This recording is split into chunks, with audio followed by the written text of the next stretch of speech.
السلام علیکم۔ کہانی ٹائم میں ناظرین کو خوش آمدید کہتے ہیں۔ کہانی سننے سے پہلے ہمارے چینل کو سبسکرائب کریں اور ساتھ لگے گھنٹی کے بٹن کو بھی دبا دیں تاکہ ہر نئی کہانی کا آپ کو پتہ لگ سکے۔ شکریہ۔ شروع کرتے ہیں آج کی کہانی۔ ایک مشہور بزرگ تھے۔ ان کے پاس ایک دفعہ ایک طالب علم آیا جو دینی علوم سیکھتا رہا۔ کچھ عرصہ پڑھنے کے بعد جب وہ اپنے وطن واپس جانے لگا تو وہ بزرگ اس سے کہنے لگے، میاں ایک بات بتاتے جاؤ۔ وہ کہنے لگا، دریافت کیجیے، میں بتانے کے لیے تیار ہوں۔ وہ کہنے لگے، اچھا یہ تو بتاؤ کہ کیا تمہارے ہاں شیطان بھی ہوتا ہے؟ وہ کہنے لگا، حضور شیطان کہاں نہیں ہوتا، شیطان تو ہر جگہ ہوتا ہے۔ انہوں نے کہا، اچھا جب تم نے خدا تعالیٰ سے دوستی لگانی چاہی اور شیطان نے تمہیں ورغلا دیا تو تم کیا کرو گے؟ اس نے کہا، میں شیطان کا مقابلہ کروں گا۔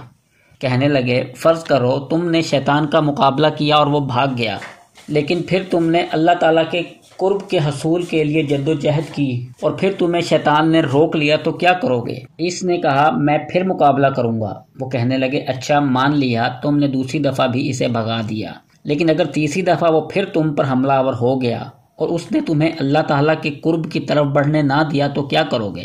وہ کچھ حیران سا ہو گیا مگر کہنے لگا، میرے پاس سوائے اس کے کیا علاج ہے کہ میں پھر اس کا مقابلہ کروں؟ وہ کہنے لگے، اگر ساری عمر تم شیطان سے مقابلہ ہی کرتے رہو گے تو خدا تک کب پہنچو گے؟ وہ لاجواب ہو کر خاموش ہو گیا۔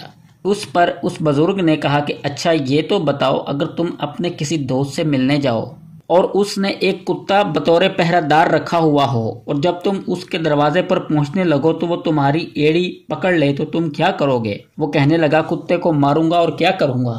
وہ کہنے لگے، فرض کرو تم نے اسے مارا اور وہ ہٹ گیا، لیکن اگر دوبارہ تم نے اس دوست سے ملنے کے لیے اپنا قدم آگے بڑھایا اور پھر اس نے تمہیں آپ پکڑا تو کیا کرو گے؟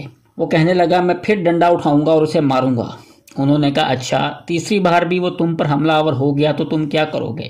وہ کہنے لگا، اگر وہ کسی طرح باز نہ آیا تو میں اپنے دوست کو آواز دوں گا کہ ذرا باہر نکلنا، یہ تمہارا کتا مجھے آگے بڑھنے نہیں دیتا، اسے سنبھال لو۔ وہ کہنے لگے، بس یہی گر شیطان کے مقابلہ میں بھی اختیار کرنا، اور جب تم اس کی تدابیر سے بچ نہ سکو تو خدا سے یہی کہنا کہ وہ اپنے کتے کو روکے اور تمہیں اپنے قرب میں بڑھنے دے۔ تم اس کا ہاتھ کیوں نہیں پکڑ لیتے جس کے قبضہ قدرت میں یہ تمام چیزیں ہیں؟ اگر تم اس سے دوستی لگا لو تو تمہیں ان چیزوں کا کوئی خطرہ نہ رہے اور ہر تباہی اور مصیبت سے بچے رہو۔